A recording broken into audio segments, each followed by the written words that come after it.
Quand l'orgueil se heurte à la vérité, certains rois tombent sans bruit et découvrent qu'ils ne gouvernaient que le vide.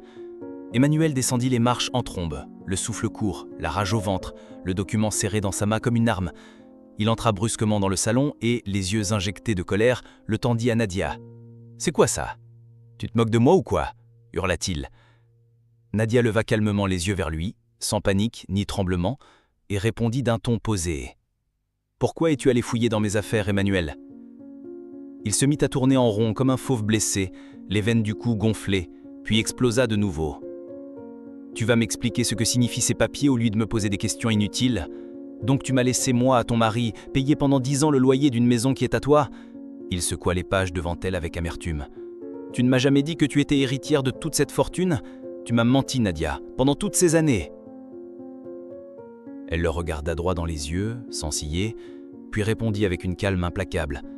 « J'ai reçu cet héritage bien avant notre mariage, et si je ne t'en ai jamais parlé, c'est parce que j'ai vu qui tu es devenu, une fois que nous nous sommes mariés. » Il tenta d'ouvrir la bouche, mais aucun mot ne sortit.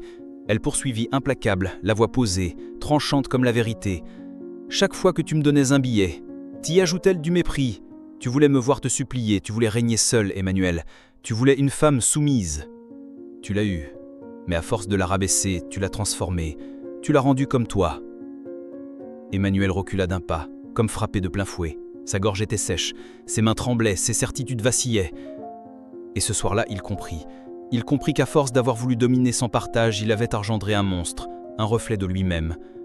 Sous ses yeux, Nadia n'était plus cette femme docile qu'il écrasait chaque soir. Elle avait le regard de celles qui se sont reconstruites, lentement, en silence, dans l'ombre de l'humiliation. Parce qu'à force d'écraser une âme douce, on finit toujours par réveiller en elle une force qu'elle-même ignorait. Emmanuel voulait une femme obéissante. Il l'a eue, mais il a oublié qu'un cœur blessé, même silencieux, finit toujours par changer. L'amour finit par s'éteindre. La tendresse se brise. Et parfois il ne reste qu'un regard vide, une voix glaciale, et un pardon qui n'en est pas un. Ne joue jamais avec la dignité de ceux qui t'aiment. Un jour ils cesseront de t'aimer, et ce jour-là, ils n'auront plus peur de te ressembler. C'est pas possible. C'est quoi ce délire? Mais tout était clair, tout était légal, tout était vrai. Ses mains commencèrent à trembler, non pas de colère mais d'une peur nouvelle. Pour la première fois, il réalisait qu'il n'avait jamais été le maître du jeu, juste un homme qui vivait dans l'ombre d'une femme plus forte, plus patiente, plus riche et silencieusement plus puissante.